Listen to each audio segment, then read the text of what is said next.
Damos comienzo a un nuevo comentario bíblico expositivo. Servidores de Dios. Quien te habla es Manuel Cornejo. En esta ocasión estaré compartiendo sobre el libro de Génesis, capítulo 31 y los versículos 10 al 12, donde dice: Y sucedió que al tiempo que las ovejas estaban en celo, alcé yo mis ojos y vi en sueños, y he aquí, los machos que cubrían a las hembras eran listados, pintados y abigarrados. Y me dijo el ángel de Dios en sueños: Jacob. Y yo dije: heme aquí. Y él dijo: alza ahora tus ojos y verás que todos los machos que cubren a las hembras son listados, pintados y abigarrados, porque yo he visto todo lo que Labán te ha hecho. Jacob está explicando aquí a sus esposas Raquel y Lea la intervención divina que hizo posible que su rebaño creciera de una manera espectacular, cuando dice en el versículo 9: así quitó Dios el ganado de vuestro padre y me lo dio a mí. Y note que dicho así, la prueba del favor de Dios luce incuestionable y en verdad fue un factor tan decisivo como Jacob lo explica. Ya que esa es la esencia del sueño, quizás algunos cuestionen la explicación de Jacob, pero el patriarca note que atribuye el crecimiento del rebaño a la intervención providencial de Dios. Esa actitud de Jacob evidencia su piedad y su gratitud a Jehová Dios por desbaratar los planes y propósitos de Labán. El tío y suegro de Labán, él había intentado repetidas veces defraudar al patriarca.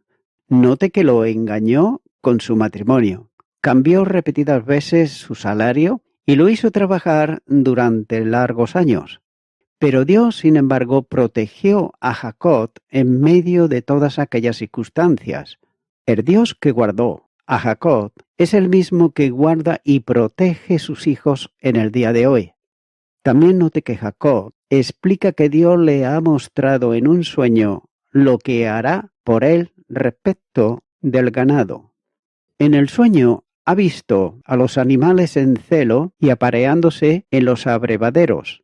También observó que los machos que cubrían a las hembras eran todos alistados, pintados y abirragados. Por otro lado, Henry Morris comenta sobre esto y dice que los animales en sí que se apareaban, sin embargo, no eran animales del color sólido del rebaño perteneciente a Labán.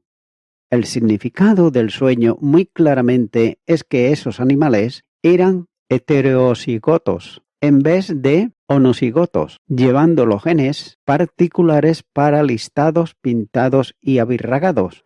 Aun cuando sus propias pieles eran de color sólido, Dios podía ver dentro de la estructura genética, aunque Jacob no podía, y él conocía la verdadera naturaleza de los animales. También Jacob había aprendido por experiencia propia que una pequeña proporción de los descendientes, incluso de los animales del color puro, serían de color variados, pero no tenía manera de saber cuáles ni tampoco de controlarlos, ya que los animales homocigotos, que solo podían producir progenie de color, como ellos mismos, fueron impedidos de aparearse por medios sobrenaturales impuestos por el mismo Dios o por su ángel. Sin duda, algunos de los animales interrocigotos aparejados también produjeron hijos de color sólido, de modo que el rebaño de Labán también aumentó. Pero la proporción de estos no era para nada tan grande como la experiencia previa que había indicado. Fin del comentario de Henry Morris. También Dios reveló en el sueño que estaba haciendo aquello porque él sabía lo que Labán intentaba hacer en contra de Jacob, cuando dice en el versículo 12: porque yo he visto todo lo que Labán te ha hecho. Es decir, Jehová Dios estaba atento al cuidado de su siervo Jacob y no permitía que nadie le hiciese daño. Tengas en cuenta que el carácter de Labán se revela claramente en los muchos intentos que hizo para alterar los términos del compromiso que había hecho con Jacob. Pero el patriarca, seguro, como estaba en la ayuda divina, asedió a cada uno de ellos, aun cuando eso significaba abandonar las estratagemas a las que había apelado al principio. Ninguna artimaña podía producir la exacta diferencia en color que requería el nuevo acuerdo. Por lo tanto, Jacob estaba más firmemente convencido de que era el objeto del cuidado providencial de Dios. El ángel de Dios mencionado en el versículo 11 es el mismo que se identifica también en el Dios de Betel.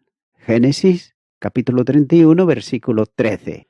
También debe de recordarse que Dios apareció a Jacob en Betel como Jehová el Dios de Abraham, tu padre, y el Dios de Isaac. Génesis capítulo 28, versículo 13. Y note que además le promete que la tierra que está acostado te la daré a ti y a tu descendencia.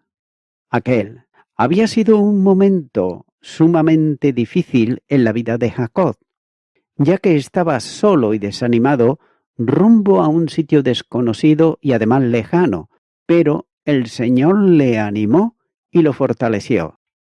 Y ahora Jacob se encontraba rodeado de peligros. Los años han pasado y aparte de su familia no tiene amigos en Padán Aram. En medio de esa situación, Jehová se aparece y le dice. Continuará con el versículo 13, donde dice: Yo soy el Dios de Betel, donde tú ungites la piedra y donde me hicites un voto. Levántate ahora y sal de esta tierra y vuélvete a la tierra de tu nacimiento.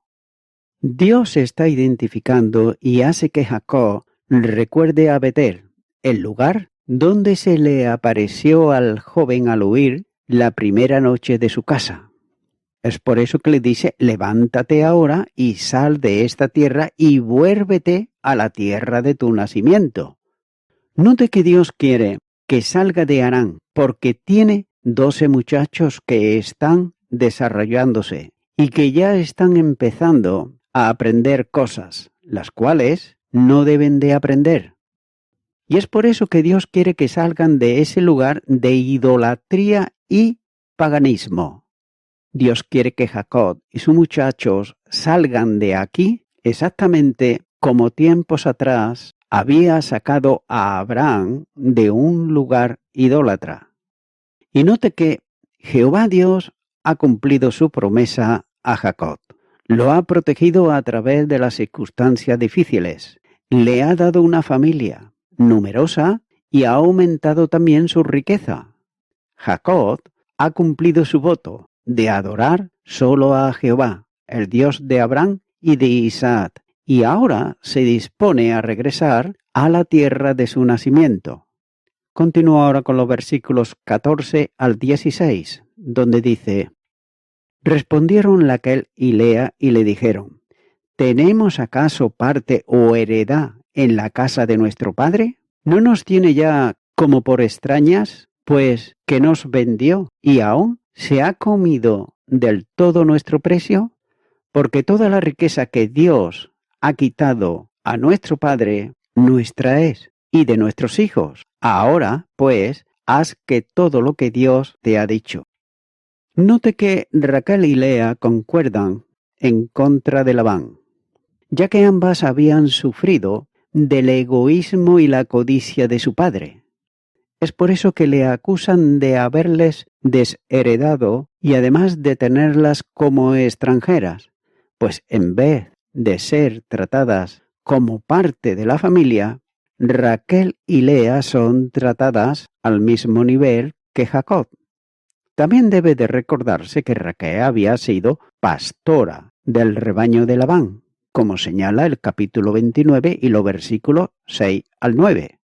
Y además ambas hermanas acusan a su padre de haberlas vendido y haberse comido el producto de la venta.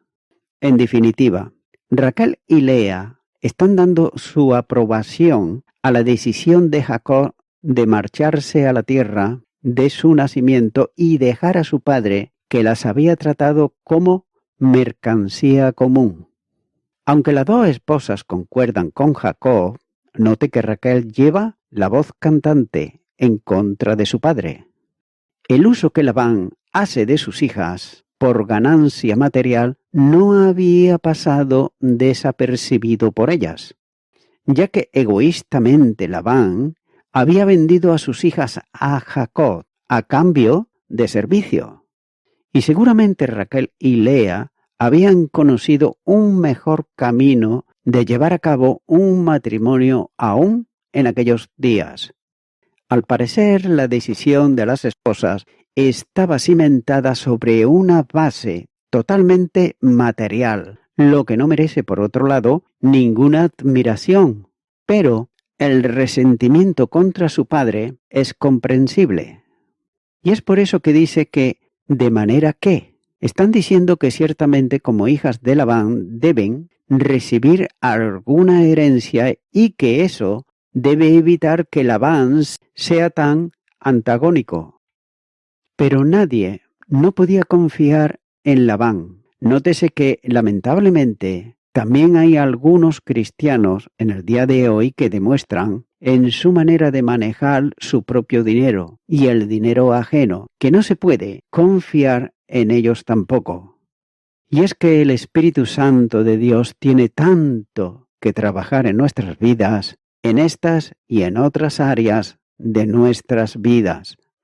Continuar con los versículos 17 al 21, donde dice: Entonces se levantó Jacob y subió, sus hijos y sus mujeres sobre los camellos, y puso en camino todo su ganado, y todo cuanto había adquirido, el ganado de su ganancia, que había obtenido en Padán Aram, para volverse a Isaac su padre en la tierra de Canaán.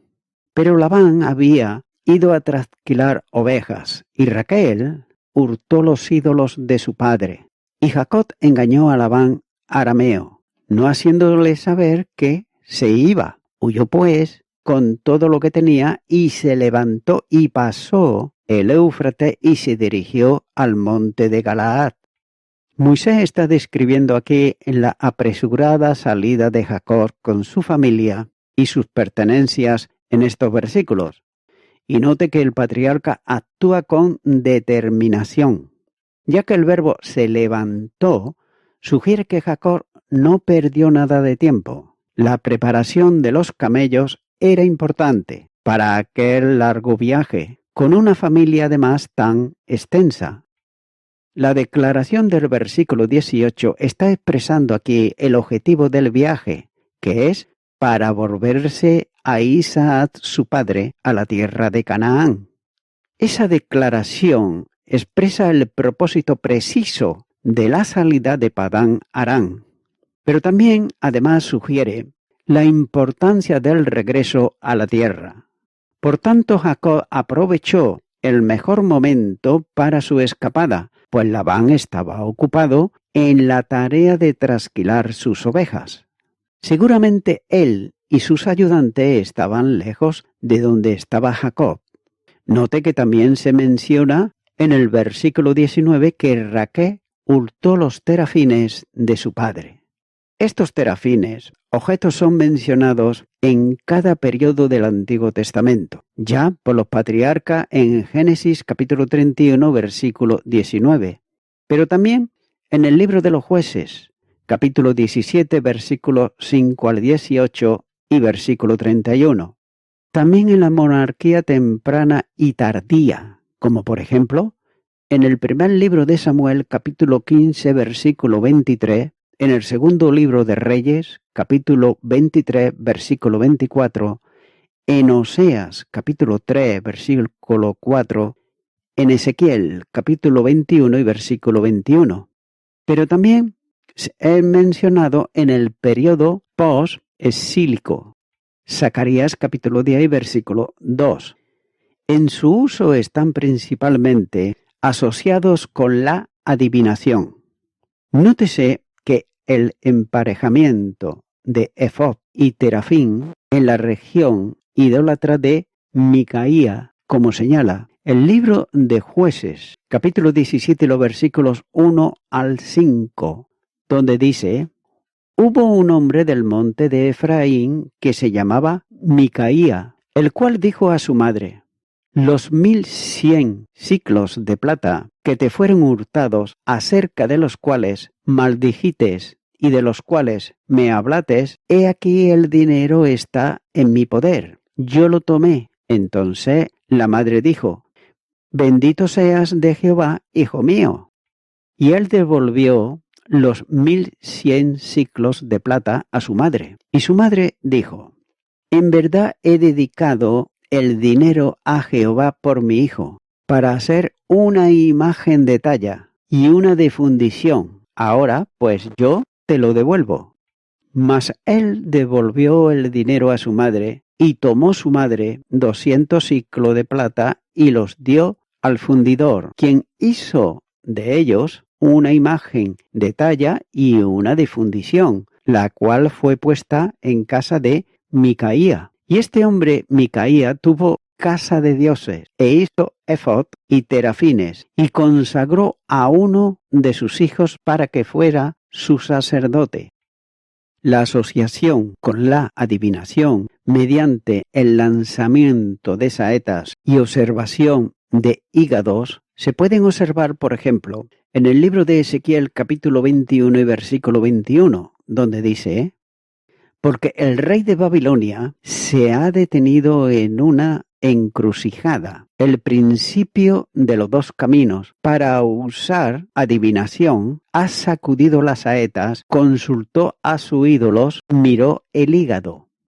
Y también con prácticas espiritistas, como señala el segundo libro de Reyes, capítulo 23, versículo 24, donde dice: asimismo barrió Josías a los encantadores, adivinos y terafines, y todas las abominaciones que se veían en la tierra de Judá y en Jerusalén, para cumplir las palabras de la ley que estaban escritas en el libro que el sacerdote Hilcías había hallado en la casa de Jehová.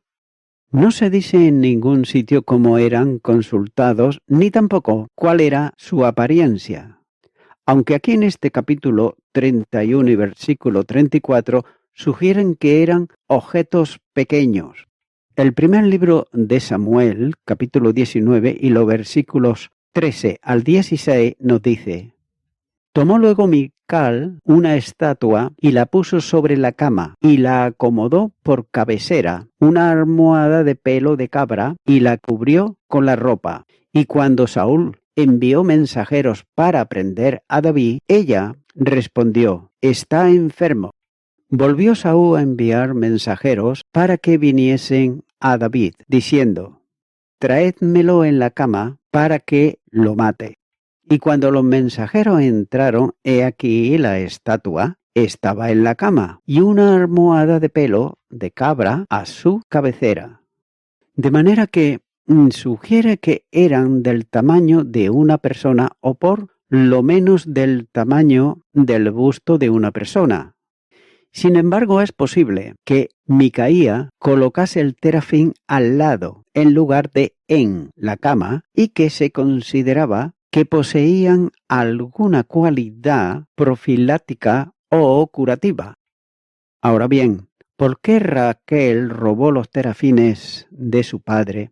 Es una cuestión que ha sido hartamente debatida, ya que hay quienes entienden que Raquel lo hizo porque esos terafines simbolizaban el derecho a la herencia de parte del hijo mayor. Por tanto, al tomar los terafines, Raquel, al parecer, quería tener la seguridad de que Jacob fuese considerado como el hijo heredero. También el profesor Kirne comenta sobre esto y dice que ofrece una explicación similar. ya que al robar los terafines, Raquel pudo haber tomado en parte motivos religiosos, como señala Génesis capítulo 35, los versículos 2 y 4. Pero sin embargo, la posesión de ellos podía fortalecer su reclamo de la herencia, como muestran, por ejemplo, las tablillas de Nuzi, ya que concede la pista más probable de su acción. Y también armoniza con sus palabras de los versículos 14 al 16. Y uno puede imaginarse diciéndose a sí misma que estaba tomando solo lo que le pertenecía. Y una vez más, en esta historia, el acto mismo de la terquedad y el interés personal sugerido estuvo a punto de conducir al desastre. Fin del comentario de Kirchner. Pero de todos modos, Raquel actuó con decisión y también con carácter, aunque quizás puede pensarse que la mujer amada de Jacob aún no se ha liberado totalmente de sus trasfondos politeístas, o dicho de otra manera, idólatras. También podría ser que Raquel intentase, por otro lado, vengarse de su padre a quitarle algo que él consideraba muy importante. Note que en el versículo 20 señala que Jacob engañó, robó el corazón de Labán, y note que el engañador es engañado. Y esto está resultando paradójico, ya que obsérvese que Labán es designado como arameo. En el versículo 24 nos dice, y vino Dios a Labán, arameo, en sueño, aquella noche, y le dijo, guárdate, que no hables a Jacob descomodidamente. Quizás sea una sugerencia el hecho de que hay una total separación entre Jacob y Labán. Note que Jacob huye de la tierra a donde había ido a buscar la seguridad. El gran río Éufrates es la línea de demarcación. La tierra que Dios prometió a Abraham abarca desde el río de Egipto hasta el río grande, el Éufrates. Génesis capítulo 15, versículo 18. De modo que Jacob se está dirigiendo a la tierra que Dios prometió dar a Abraham y a su descendencia a través de Isaac y Jacob.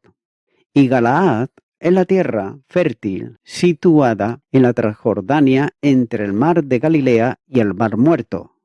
Y note que hacia allá se dirige Jacob sin saber lo que aún le espera. Y voy concluyendo con esto. Jacob se levanta y de nuevo sale a toda prisa. Nótese que también tuvo que huir de su casa cuando escapaba de su hermano Esaú. Y ahora sale de la casa del tío Labán del mismo modo. En realidad aquí no tiene él la culpa, aunque sí tuvo la culpa cuando huyó de su propia casa. Aparentemente sus esposas no tuvieron la oportunidad de tomar muchas de las cosas que eran de ellas. Pero por otro lado, Raquel robó los ídolos que eran de su padre. Note que era un hogar de idolatría, y por tanto Dios no quería que los hijos de Jacob se criaran en una casa donde existía la idolatría. Amigo y amiga oyente, la palabra de Dios nos muestra en el primer libro de Samuel, capítulo 15, versículo 23, nos dice, porque como pecado de adivinación es la rebelión, y como ídolos es idolatría, la obstinación. Por cuanto tú desechates la palabra de Jehová, él también te ha desechado para que no seas rey. Y la primera carta a los Corintios, capítulo 10, versículo 14, nos dice, por tanto, amados míos, huid de la idolatría.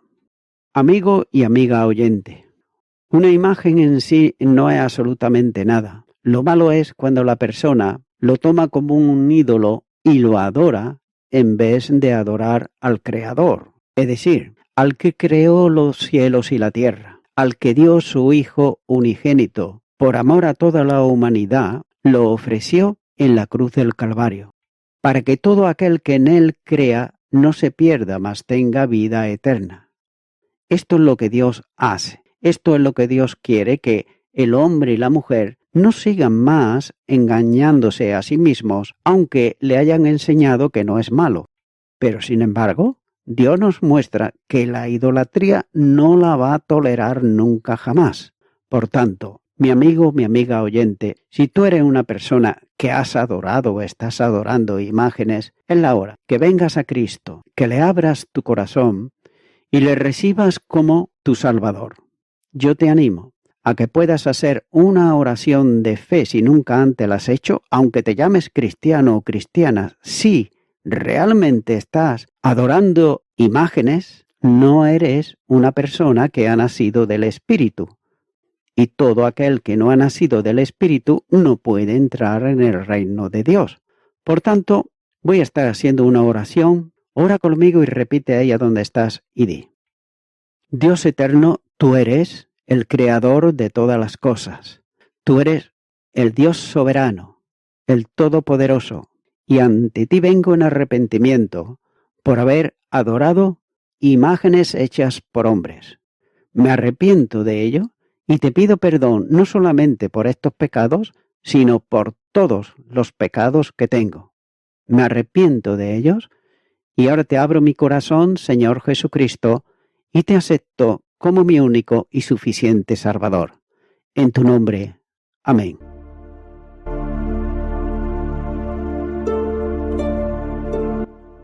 Amigo y amiga oyente, si tú has hecho esta oración de corazón, te recomiendo que comiences a orar a Dios, en primer lugar, en el nombre del Señor Jesucristo. Orar a Dios no es rezar, sino que es hablar con una persona. También te recomiendo que leas la palabra de Dios y lo hagas a diario. Comienza, por ejemplo, con el Nuevo Testamento. Y también, por último, te recomiendo que para que puedas crecer espiritualmente, te congregues en una iglesia cristiano-evangélica, donde se predique, se enseñe y se practique la sana doctrina y la palabra de Dios. Congrégate ahí y con el tiempo podrás crecer espiritualmente y también servir al Señor Jesucristo. Que Dios te bendiga. Y a toda la audiencia, nuevamente ya me estoy despidiendo de todos ustedes y será hasta el próximo programa. Que Dios os bendiga a todos.